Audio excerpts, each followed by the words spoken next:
사랑하는 후배 여러분, 만나서 반갑습니다. 이런 자리를 마련해 주신 허영도 교수님 고맙습니다. 오늘은 제 생애 황금 시기를 같이 했던 정주영 회장님에 관한 이야기를 여러분들께 해드릴까 생각을 합니다. 그래서 간단히 준비를 해왔는데 강의 자료를 보신 분들은 보셨을 테지만 제 나름대로 한번 말씀을 드려보겠습니다. 저는 가끔 아주 높은 스님을 한번 찾아가 뵙니다. 그분은 남원에 있는 깊은 산속에 사시면서 세속과는 완전히 인연을 끊고 지내십니다. 신문도 안 들어가고 텔레비도 물론 안 들어가죠. 단지 그분이 지금 힘을 쏟고 있는 것은 불경을 번역하는 일입니다. 그러니까 불경이라는 것이 원래 부처님이 설법을 하실 때는 인도의 두 번째 계급, 사람들이 쓰던 팔리어라는 언어로 구어체로 설법을 하는, 말을 하는 그런 형태로 불경이 쓰여져 있었는데, 그것이 현장법사가 중국으로 가져오면서 중국말로 번역이 되면서 이게 시어체가 됐습니다. 그래서 시가 돼버린 겁니다. 그러면서 많은 부분이 달라지고, 그래서 이 스님이 지금 필생의 모든 힘을 다 동원해가지고 그것을 우리나라 구어체의 불경으로 바꾸자 해서 지금 스리랑카에서도 스님을 모셔오고 또 영국에서도 학자들이 오고 해가지고 거기서 모여서 지금 불경을 번역을 하고 계시죠. 저도 이제 가끔 가서 한 번씩 찾아뵙고 인사도 드리고 말씀도 나누고 그러고 있습니다. 어느 날 제가 찾아뵈서 말씀을 드렸죠. 스님, 세속에서 쓴 책도 한번 읽어보실랍니까? 이렇게 말씀을 드렸더니 무슨 책인데요? 그래요. 그래서 제가 쓴 책인데 제목은 넘지 못할 벽은 없다라는 것이고, 그것이 현대중공업이 처음 시작할 때부터 전 세계를 다니면서 시장을 개척하던 이야기입니다. 그렇게 말씀드렸더니 아주 흔쾌하게 황 사장 책이라면 꼭 읽어봐야죠. 그래서 제가 한 권을 거기다 두고 왔습니다.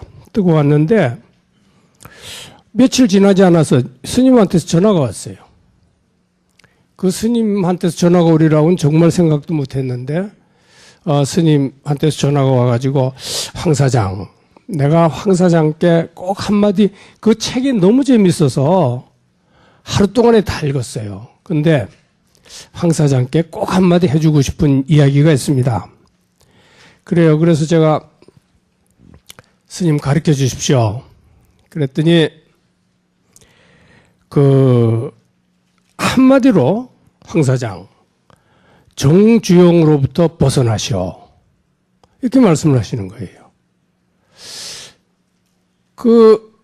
정주영으로부터 벗어나라고 하시는 말씀은 아마 불가에서는 뭐에 집착하지 말고 해탈하는 거, 이런 모든 번뇌나 고통이나 이런 데서 벗어나는 것을 항상 염두에 두고 모든 생활들을 하시는 분들이니까 아마 나의 책에서 정주영 회장에 대한 이야기들이 많이 나오고, 거기다가 또 내가 너무 정주영 회장에게 집착을 하는 것 아닌가, 이렇게 아마 생각을 하신 것 같습니다. 그래서 제가 말씀을 못 드리고 머뭇거리니까 그 스님이, 왜 벗어나지 못할 사유가 있나요?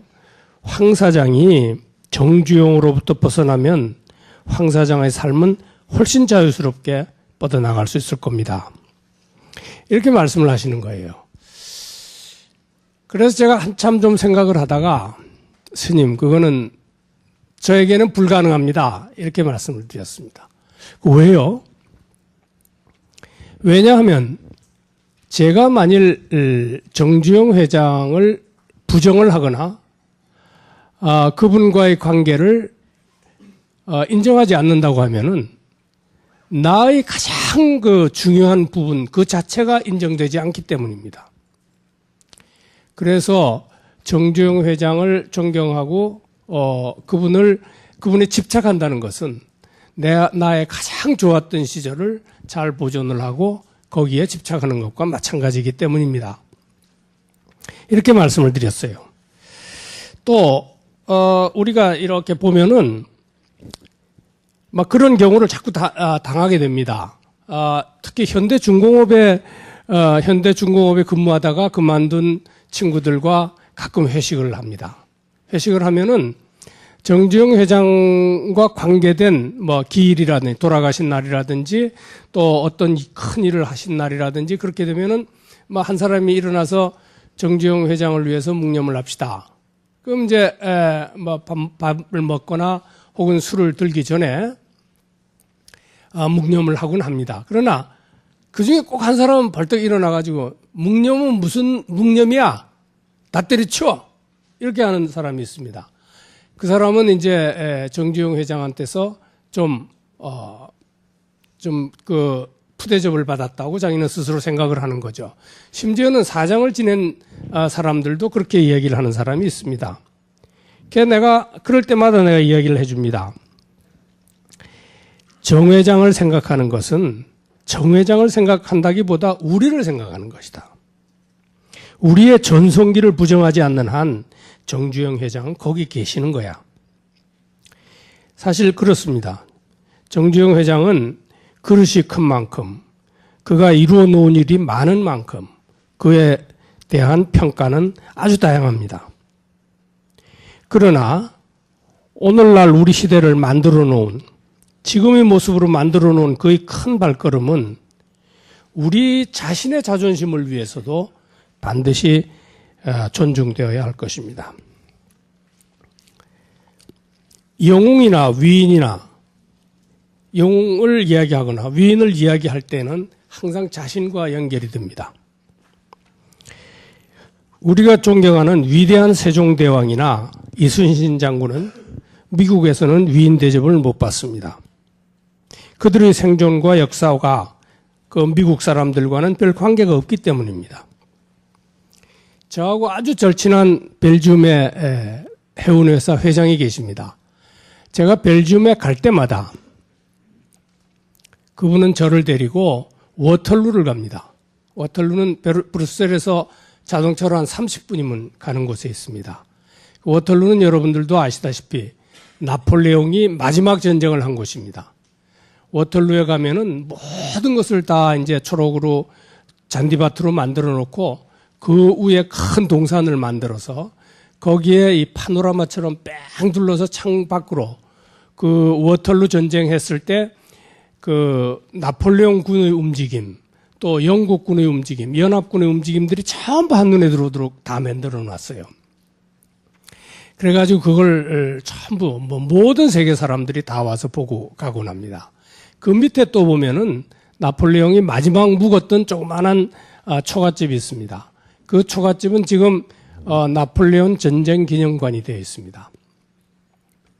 이 사람은 언제나 마음이 답답하거나 일이 잘 안 풀리면은 거길 가서 그 훤히 트인 곳에서 나폴레옹도 생각을 하고 그러고 생각을 정리한다고 합니다. 그러니까 그 사람은 정말 나폴레옹을 존경하는 거예요. 그래서 당연히 나도 나폴레옹을 존경하리라고 생각을 하고 나폴레옹에 관해서 많은 이야기들을 합니다. 그러나 나는 별로 나폴레옹을 그렇게 존경할 수가 없어요.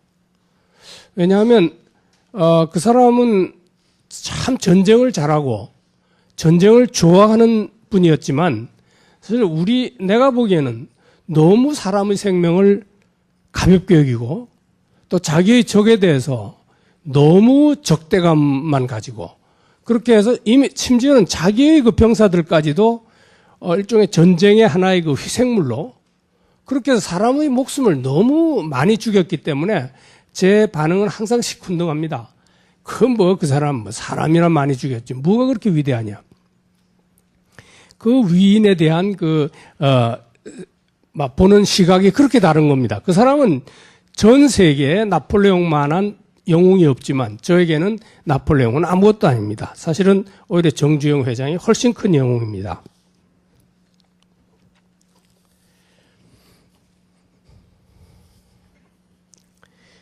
우리나라는 이제 우리 정주영 회장의 말씀을 드리기 전에 우리나라의 그 정주영 회장에게 넘어가는 우리나라의 상황을 잠깐 말씀을 드리겠습니다.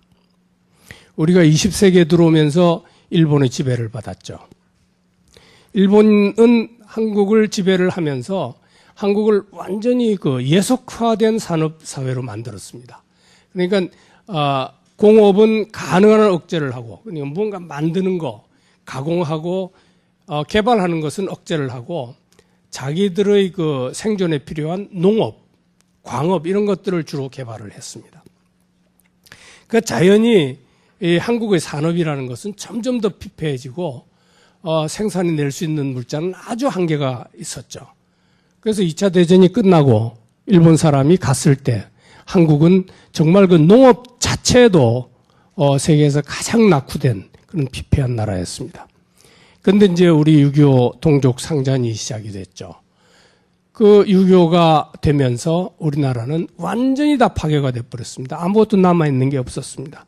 그러고 정치하는 사람들은 눈만 뜨면 서로 싸우고 헐뜯고 그런 상황으로 우리 사회가 이루어져 있었습니다. 그때 결정적인 그 이야기는, 우리가 기억하는 이야기는 그 철학적으로나 역사적으로 상당히 균형된 그 사고를 가지고 있던 윈스턴 처칠 영국 수상이 한 말입니다.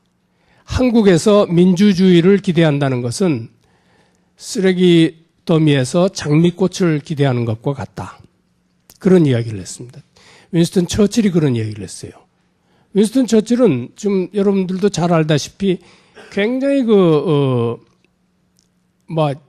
아는 것도 많고 공부도 많이 하고 또 사고도 굉장히 균형을 잡고 있는 사람이었는데 그런 이야기를 할 정도로 한국은 가망이 없는 나라였습니다. 그 이야기는 뭐냐 하면 또 한국은 앞으로 경제적으로도 전혀 자립할 수가 없고 세계 어느 구석에 가도 한국이라는 나라가 떳떳이 고개를 들고 다닐 수는 없을 것이다 하는 아주 그냥 단정적인 이야기라고 볼 수도 있습니다. 그러나 1960년 이후에 한국이 달라지기 시작했죠. 세계 어느 나라에서도 또 어느 시기에서도 볼 수 없었던 빠른 속도의 변화가 있었습니다. 70년대 초에 우리가 런던을 가면은 런던 히드로 공항에서 런던 시내까지 들어오는데 큰 포스터가 있었습니다. 거기는 그 미군들이 이 양쪽에 있는 조그마한 신장로를 두 줄로 걸어갑니다. 그 군화에서 먼지가 불썩불썩 나는데 그 옆에 한 서너 살 먹은 아주 조그마한 아이가 새까맣게 찌들어서 거기서 울고 있어요. 거기가 한국이었습니다. 그리고 그 밑에다가 이 전쟁고아에게 구호의 손길을 이런 글자가 적혀 있었습니다. 그러니까 한국의 6.25 동란이 1950년대에 있었는데 그때는 벌써 20년이 지나갔는데도 불구하고 한국은 그런 상태로 그러니까 전쟁의 그 모든 그 자국이 남아있는 그래서 가난하고 또 병이 들끓고 뭐 고아가 길거리에 헤매고 거지가 전부 거리를 메우고 있고 뭐 이런 식의 인식을 외국 사람들은 하고 있었던 겁니다.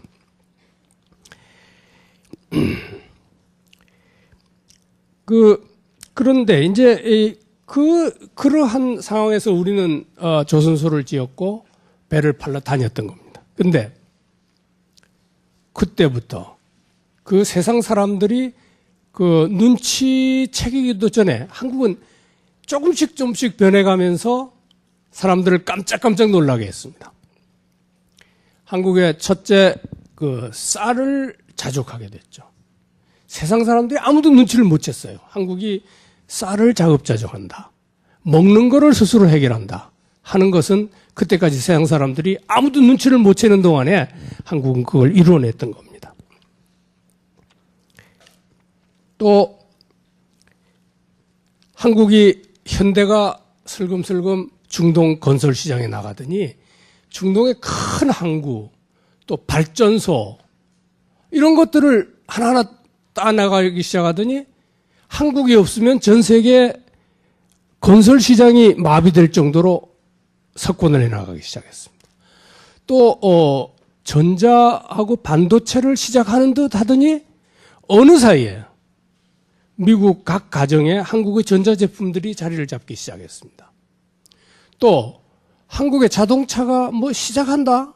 그 참 뭐 어떻게 그런 기적이 다 있어? 하고 있는 동안에 한국 자동차가 각 전 세계를 굴러다니기 시작했고 사실 모든 사람들이 하는 동안에 한국은 조선공업의 제1의 나라가 된 겁니다. 그러니까 이거는 모든 사람들이 상상도 못했던 일입니다. 이거는 뭐 있을 수도 없고 있으리라고 기대도 못했던 그런 일들이 벌어졌던 겁니다. 단지 30년 사이에 일어났었죠. 모든 나라들이 이걸 한번 자기 나라에서도 한번 해보겠다고 정말 팔을 걷어붙이고 나서지만은 그렇게 그게 반복되기가 쉬운 일이 아닙니다. 그래서 세계의 모든 학자들이 이 한국의 그 경이적인 변화, 그것이 어디서 왔느냐, 그걸 상당히 분석을 하고, 여러 가지로 검토를 했습니다. 결론은 지도자의 힘이다. 이렇게 결론이 났습니다. 박정희 대통령과 정주영 회장의 지도력이 그러한 기적을 만들었다는 것입니다. 두 분의 조국 개발에 대한, 나라의 개발에 대한 명확한 비전이 그것을 만들었다. 비전이라는 것은 여러분들 잘 쓰고 있죠. 그러나 비전의 정확한 뜻을 알기는 좀 어렵습니다. 제가 간단히 설명을 하면 이런 겁니다. 축구를 할 적에 키커가 우선 상대방 골대를 바라보고 앞에 수비팀이 서 있는 위치를 확인을 합니다. 그래서 볼을 어느 궤적으로 이걸 차 넣을 것이냐 하는 걸 그림을 우선 그립니다. 그래서 수비수 바깥으로 해서 이 골키퍼의 손이 안 미치는 한 구석을 딱 그려서 그 궤적을 그립니다. 그 다음 그것을 어떻게 찰 것이냐. 가령 오른쪽 발가락 바로 뒤에 있는 발 안쪽으로 볼의 가령 한 4분의 1좀 밑을 깎아서 찬다. 그러면 이 볼이 이렇게 들어간다. 그 일련의 과정이 비전입니다. 그러니까 지금까지 모든 사람들은 국가를 개발한다, 우리 사회를 발전시킨다 하고 이야기는 했지만 그러한 비전을 가지지를 못했어요. 근데 딱 두 분이 나타난 거예요. 박정희 대통령과 정주영 회장의 그 절묘한 그 인간적인 그 컨비네이션이 이 우리나라의 이 산업 발전을 이루었던 겁니다. 그 굉장히 빠른 변화를 이루었던 겁니다. 근데 두 분의 비전은 또 조금 다른 데가 있습니다. 박정희 대통령의 지도자상은 보스 스타일이라고 할 수 있습니다. 그러니까 예를 들면 배를 움직이는데 박정희 대통령은 배 밖에 서 있습니다. 배 밖에 서서 이거 해라 저거 해라 계획을 세우고 그것이 잘 움직였는지 확인하고 독려하고 이런 것이 박정희 대통령의 스타일입니다. 그런데 정주영 회장의 스타일은 진정한 의미의 리더십입니다. 그분은 같이 배를 타고 배를 탄 사람들과 함께 닻을 잡고 키를 잡고 그리고 노를 같이 저으면서 땀과 피를 같이 흘리면서 그 생사고락을 같이 한 겁니다.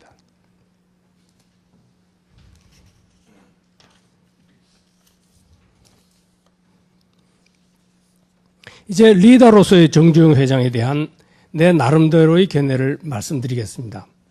저는 아까도 허 교수님께서 설명을 하셨듯이 사장이나 회장을 하지 못했습니다. 그리고 전무로 회사를 그만뒀습니다. 그래서 이런 이야기를 하기에 적합할지는 모르겠지만 저는 정주영 회장을 굉장히 가까운 곳에서 오랫동안 모셨고 또 특이한 경우에 혹은 특별한 기회에 모시는 기회가 있어가지고 여러 가지로 그 관찰할 수 있는 입장에 있었다고 생각을 합니다. 우선 제가 현대에서의 제 경력을 말씀드리겠습니다. 이거는 아마 정주영 회장의 그 인사 관리에 대해서도 여러분들이 이해하는 데 도움이 되리라고 생각합니다. 저는 65년도에 대학을 나왔습니다. 그래서 그때 조선과를 나와서 조선소를 가야겠다고 생각은 했지만 그때 지금 한진중공업인 한국조선공사 하나 있었습니다. 근데 거기는 조선소라고 이름은 달았지만은 배를 만들기보다 하는 일이 그 난로를 만들어서 그걸로 팔아서 그 종업원들 월급을 주는 그런 형편이었습니다. 그러니까 조선을 한다는 그런 생각으로 가기에는 너무 좀 동떨어진 곳이었습니다. 그래서 제가 간 곳은 인천에 있는 지금의 대우중공업 한국기계를 갔습니다. 거기는 선박용 엔진을 설계하고 만드는 곳이었습니다. 그래서 일단 학교에서 조선도 하고 또 박용기관도 했기 때문에 엔진이라도 한번 만들어 보자. 그래가지고 이제 대우에 갔었는데 71년도에 현대건설이 조선소를 건설한다. 그래가지고 경력 사원들을 모집한다. 그런 공고가 났습니다. 그래서 그냥 저는 만사를 제하고 첫 번째로 뛰어갔습니다. 우선 그 현대적인 시설로 VLCC를 짓는다. 25만 톤 배를 짓는다 하니까 이건 제 꿈을 거의 가는 것만으로도 제 꿈은 거의 이루어지는 게 아닌가 하고 생각을 했던 겁니다. 시험도 치고 다 했지만 면접은 정주영 회장이 직접 하셨습니다. 제가 기억하는 그 질문 중에 지금 하나가 기억이 나는데 그건 이런 것이었습니다. 월급은 얼마를 드릴까요? 이렇게 말씀을 하셨습니다. 그래서 저는 월급에 대해서는 전혀 생각을 못했기 때문에 저는 전 직장에서 7만 원을 받았습니다. 이렇게 말씀을 드렸어요. 그랬더니 정주영 회장이 7만 원이면 되겠어요? 그래서 저는 충분합니다. 그게 아주 제가 경솔한 판단이었습니다. 보통들 한 12, 3만 원씩 다 받는데 나는 그냥 조선소 온다는 것 하나만 가지고 그냥 전에 받는 거 7만 원을 이야기를 했던 겁니다. 그래서 제가 7만 원짜리 월급쟁이가 돼가지고 진급도 안 되고 한동안 상당히 고생을 했습니다. 제가 아주 경솔했다고 그때는 걱정을 했었죠. 그러나 그게 경솔한 게 아니었다는 게 나중에 밝혀졌습니다. 72년 1월부터 이제 그 현대중공업에 몸을 담았는데 3월 달에 스코틀랜드의 조선소에 가서 훈련을 받고 그리고 6개월 동안 훈련을 받고 나니까 당장 또 런던 지점으로 발령이 나서 런던 지점에 내려와서 또 설계하고 기술 도입하는 업무를 맡고 그래서 그 다음 해 한 6개월 후에 다시 들어와서 74년에는 또 뉴욕 지점의 개설 요원으로 또 나갔습니다. 그러다 다시 들어왔죠. 근데 저는 사실 현대 들어갔을 때는 나는 조선공학과를 나왔고 그래서 나는 정말 지금까지 못 해본 기본 설계를 한도 없이 한번 해보자. 그런 생각이었습니다. 근데 이 정주영 회장은 계속 저를 한쪽으로 밀어넣는 거예요. 자꾸 영업 쪽으로. 그래서 영업 쪽으로 밀어넣다 보니까 제 영어도 자꾸 향상이 되고 그래서 뉴욕에서 돌아왔을 때는 기술 영업을 맡게 됐습니다. 과장으로서. 그래서 이제 배 첫 번째 두 배 조지에스 리바노스의 그 VLCC 두 척을 제가 이제 맡아가지고 그걸 전부 내보냈습니다. 그래서 가령 이 생산 회의나 정주영 회장을 모신 무슨 그 영업 회의 같은 걸 할 때 중역들이 그 정주영 회장이 이걸 뭐 지시를 좀 주십시오 하고 말씀을 드리면 심지어는 나한테 묻지 마. 황 과장하고 의논했어요. 그래서 그 아주 중역들이 그냥 나하고 같이 의논을 하고 그러는 것까지도 이 양반은 그렇게 밀어주었습니다. 밀어주었는데 그래서 정말 역사적인 제1호선을 성공적으로 인도를 했죠. 근데 1호선은 리바노스사가 쉘하고 용선 계약을 맺어놨어요. 그러니까 배만까지 나가면 바로 이제 돈을 버는데 2호선은 이 용선 계약이 안 돼 있는 거예요. 그러니까 그냥 계속 핑계를 대고 이래가지고 납기를 연장을 시키더니 결국 캔슬을 시켜버렸어요. 그러니까 내 이마에 그 2호선의 이름이 아틀란틱 바로네스인데 아틀란틱 바로네스가 여기 딱 찍혀 있는 거예요. 이제는 뭐 모든 건 이제 황 과장 잘못이에요. 그때까지는 난 아주 상당히 조그만한 영웅이었는데 2호선이 딜리버리가 안 되니까 내가 그냥 막 완전히 바보고 그냥 능력도 없고 쓸모도 없는 놈으로 이렇게 돼버린 거예요. 그래가지고 진급도 안 되죠 이제. 딴 사람들은 뭐 벌써 나하고 같이 들어왔던 친구들은 차장도 되고 뭐 이렇게 됐는데 그래가지고 이거 내가 참 그때 내가 큰 실수를 했구나. 내가 너무 경솔했구나. 그랬지만 뭐 그러나 그 하는 일 자체가 내가 정말 하고 싶었던 일이었기 때문에 계속했습니다. 계속했는데 갑자기 그러니까 72년 1월에 들어왔는데 76년 1월에 저를 그냥 아무 이유 없이 차장으로 진급을 시켰습니다. 그런데 또 77년 1월에 또 부장이 됐습니다. 그 78년 1월에는 또 이사로 진급이 돼가지고 런던 지점장 발령이 났습니다. 그러니까 이게 뭐냐면 정주영 회장의 사람을 부리는 방법이 아닌가. 굉장히 시련을 주지만 보상도 아주 철저히 아주 뚜렷하게 한다. 그거 3년을 연속으로 진급을 하고 더군다나 우리 현대나 다른 데서도 모두 알짜라고 할 수 있는 런던 지점장을 갖다가 발령을 내서 정말 나보다 훨씬 정말 가고 싶어 했던 사람들이 아주 부러움의 대상이 됐던 겁니다. 제가 89년 말 전무로 회사를 떠날 때까지 저는 영업을 맡았습니다. 그래서 영업을 맡게 되니까 또 런던 지점을 맡게 되고 그렇게 하면서 런던 지점은 그때 이 현대중공업의 중심이었습니다. 모든 영업도 거기서 다 해오고 또 파이낸싱, 돈 빌리는 것도 거기서 다 하고 기술의 도입도 다 거기를 통해서 하니까 모든 것은 다 런던 지점을 통해서 하다시피 그렇게 했습니다. 그러니까 정주영 회장도 자주 나오시고 모시고 다니는 기회도 많았죠.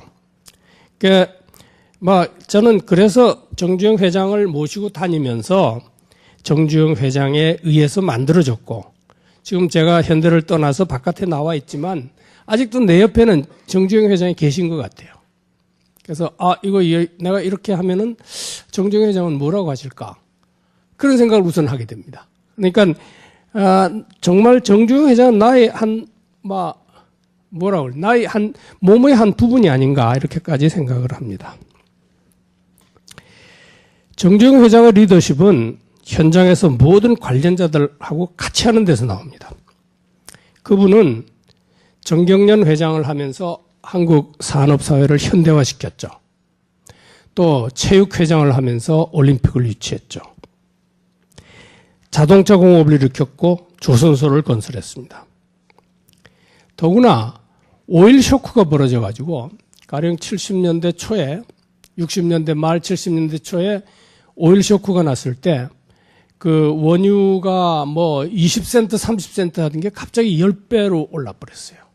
그러니까 전 세계 경제가 그냥 파탄이 나고, 선진국들이 전부 어려움에 빠져 있을 때, 정주영 회장은 오히려 그걸 역으로 이용해가지고, 중동에 가서 건설공사를 다 따온 겁니다, 그때 그냥. 그러니까 중동은, 이제 정주영 회장의 그 생각은, 그래, 오일 쇼크가 나면 제일 이익을 보는 곳이 어디냐? 중동이다. 그럼 중동에 가서 건설공사를 따오자. 그렇게 해서 가서 건설공사를 다 따왔던 겁니다.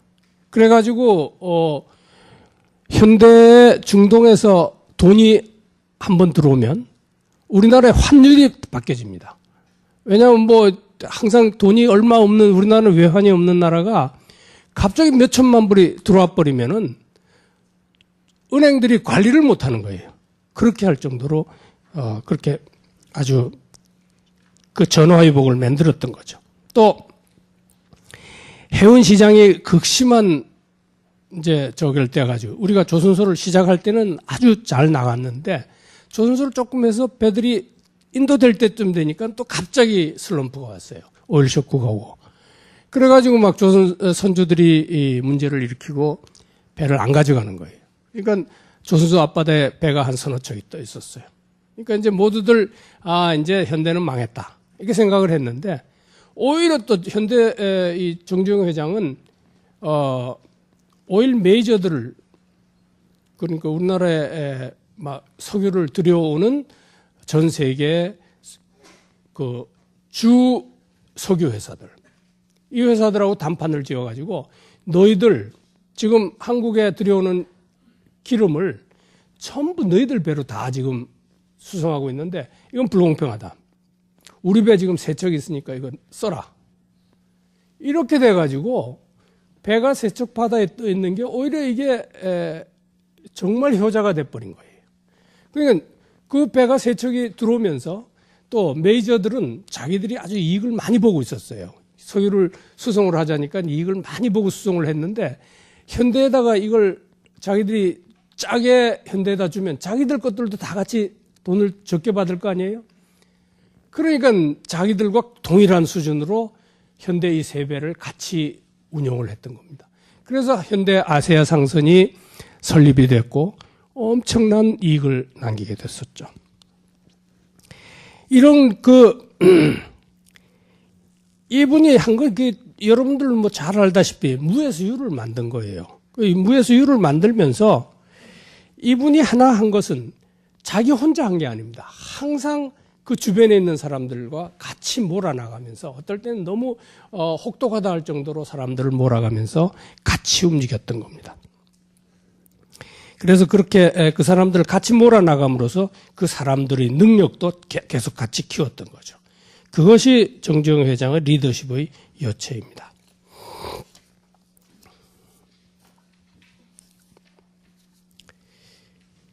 조선소에서의 그분의 리더십은 정말 돋보입니다. 여러 가지로 돋보입니다. 이 조선산업이라는 것은 정주영 회장이 건설을 해서 성공을 했다는 것은 사실은 건설이라는 것은 이 산업을 종적으로 개발을 하는 것입니다. 하청업체하고 이렇게 쭉 해서. 그러니까 조선 산업을 이룸으로써 이게 산업의 횡적인 개발이 가능하도록 했던 겁니다. 그래서 이분은 이 조선을 통해서 모든 관련 산업을 같이 키웠던 거죠. 이제 우리가 조선 시작할 때 바클레이 은행하고 차관 협정을 할 때, 그러니까 바클레이 은행에 우리가 그때 한 6천만 불을 들여왔습니다. 지금 뭐 6천만 불 하면 VLCC 반척값도 안 되죠. 근데 그때 VLCC 한 척이 3천만 불을 할 때니까 6천만 불을 빌려온다는 우리나라처럼 돈이 없는 나라. 우리나라가 1억 불 수출을 달성한 게 64년입니다. 지금은 얼마입니까, 지금? 작년에 수출을 4천억 불을 했죠.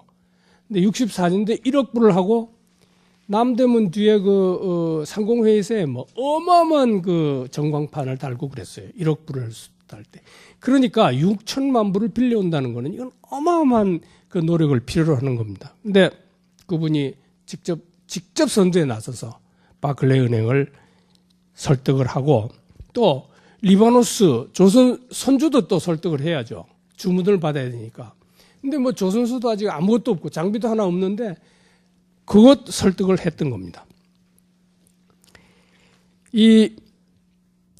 우리나라에서 그때 뭐 15,000톤 배를 지어가지고 그 미국에 수출을 했다 해가지고 난리를 나고 그럴 때 이게 25만 톤짜리 아직도 그 기술의 정확한 실체가 파악되지 않은 그 최고급의 기술을 요하는 VLCC를 우리가 짓겠다. 그리고 그걸 짓는 조선소를 건설하겠다 했을 때 정말 모든 사람들이 코웃음을 쳤습니다. 일본 사람들은 좀 도와달라 그러니까 한마디로 너희들은 그걸 할 자격이 없으니까 작은 배부터 시작을 해라. 또 선진국 사람들은 물론 그건 너희들은 빨리 손 띄는 게 낫다. 또 개발국 사람들까지도 나이지리아 같은데 제가 배를 짓겠다고 갔을 때 이 나이지리아 교통부 차관이요 이렇게 보면서 미스터 왕, 너 뭐로 왔어? 그래 내 너희들 배 지으러 왔다. 그 사람이 하는 이야기가 야 미스터 왕, 너 꿈 깨라. 한국이 배를 짓는다면 내가 짓겠다. 그런 거예요. 한국이 지금 모든 장비를 동원해서 지금 배를 짓겠다고 준비를 하고 있는데 정말 아무것도 없는 나이지리아가 한국을 미개국 취급을 했던 겁니다. 또 그런가 하면 우리 한국 사람들의 그 유수한 기업가들이 공공연한 데서 심지어는 정주영 회장이 계신 데서 그 조선소 되면 내 손가락에 장을 지지겠다. 이렇게까지 얘기를 했습니다. 그런 상황에서 아마 됐죠? 또 우리 간부들도 마찬가지예요. 간부들도 자신이 없어가지고 그냥 전전긍긍하는 거죠. 그럴 때 이제 그 정말 정주영 회장이 그 아름다운 울산의 전함안과 미포만의 사진 한 장 들고 그 리바노스 회장을 설득을 했던 거죠. 자, 두 척의 배를 짓자. 그래서 그걸 또 받아냈고 또 바클레이 은행에는 500원짜리 지전에 그린 그 거북선 그걸 이제 가지고 가서 아마 설득을 했습니다. 그러나 그 설득들이 뭐 사진 한 장 가지고 갔다고 설득이 되는 것이고 또 혹은 그 500원짜리 그 지전에 있는 거북선으로 설득되는 건 아니죠, 사실은. 근데 문제는 그때 그러한 VLCC를 짓는가 상당히 필요했고 또 그걸 대량으로 지어낼 수 있는 조선소가 필요했다는 겁니다. 근데 여러분들 이제 우리가 해야 할 것은 지도자라는 것. 지도자라는 것의 요건 중에 하나가 기회를 잡는다는 겁니다. 그러니까 자기의 재능이나 능력이나 인내나 모든 것이 다 있어야겠지만 가장 중요한 요소는 기회가 주어지는 것이고 그 기회를 잡는 것입니다. 그러니까 그때 그런 VLCC를 지을 조선소가 필요했다는 그 기회를 정주영 회장은 포착을 했던 거죠. 그것을 500원짜리 지폐를 보여주고 사진 보여주고 하면서 주문도 받고 그 장비에 대한 차관도 얻어왔던 겁니다. 조선소가 시작됐을 때 거기는 정말 혼돈의 땅이었습니다. 이 VLCC가 시대의 총알하고는 하지만 또 우리는 그걸 짓기 위해서 거길 갔지만 우리 구호가 뭔지 압니까? 우리는 모르는 게 힘이다 했습니다.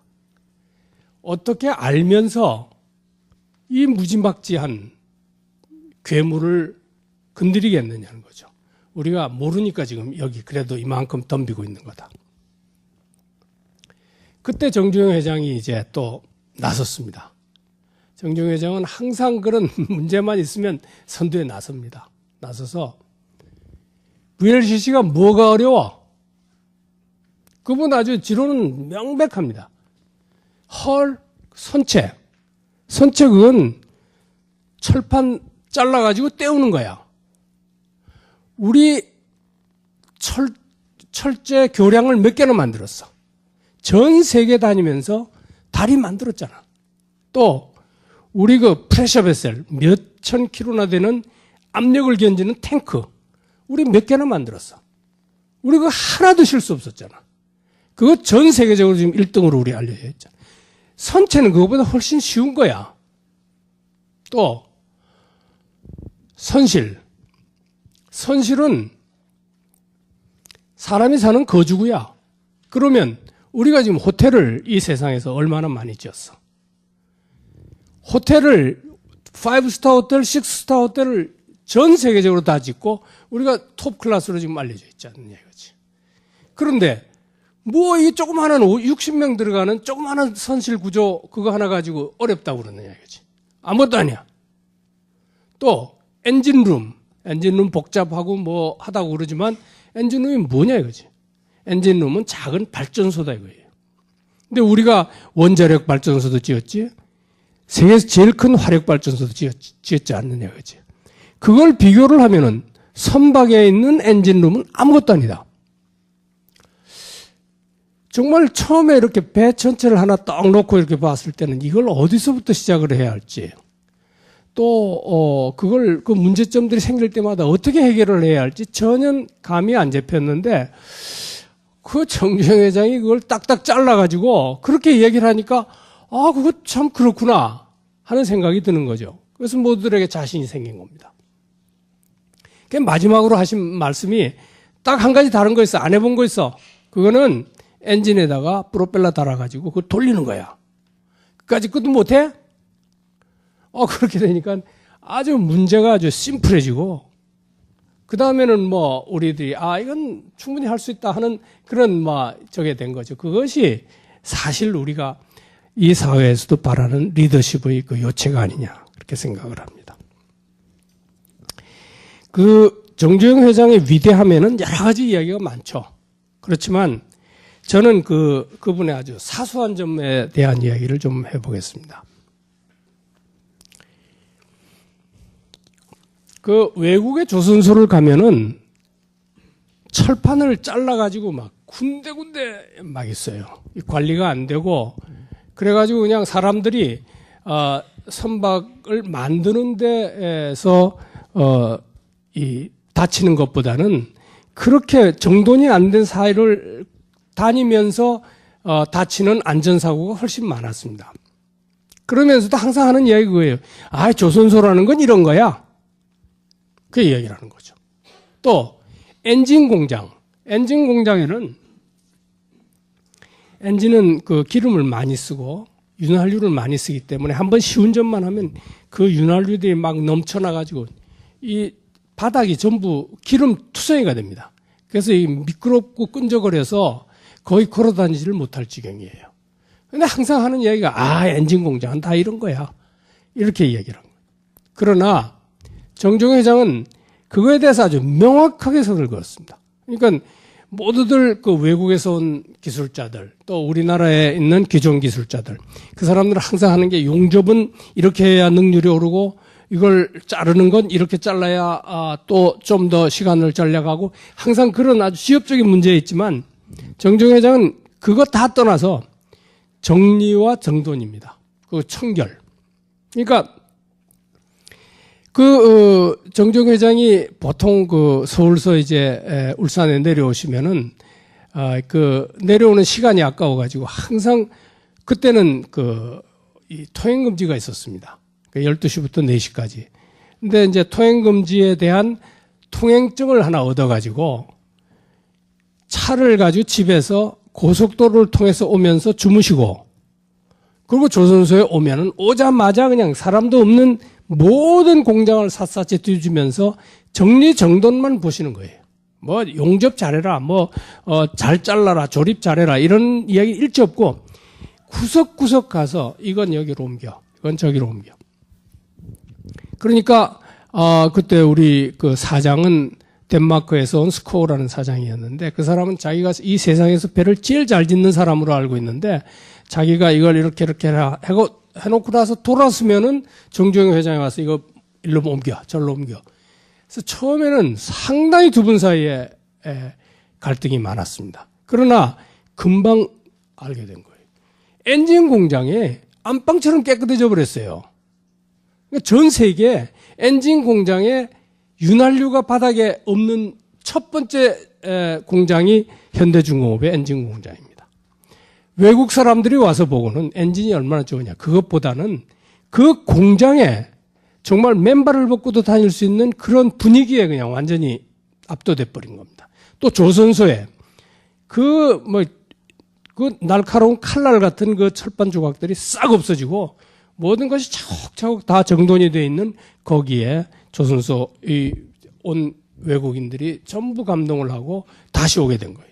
또 그렇게 되고 나니까 업무 효율이 오릅니다. 사람들이 안 다치니까 사람이 안 다쳐야 돼요, 항상. 사람이 안 다치면은 업무에 대해서 사람의 접근성이 좋아집니다. 그러고 생산성이 좋아져요. 그러니까 원가가 떨어지는 겁니다. 바로 그것으로서 용접을 얼마나 빨리 해서 원가를 낮추느냐 보다는 오히려 이 조선소를 더 정리정돈을 해가지고 훨씬 큰 원가를 낮추게 됐던 겁니다. 그러니까 경쟁성도 훨씬 높아진 거죠.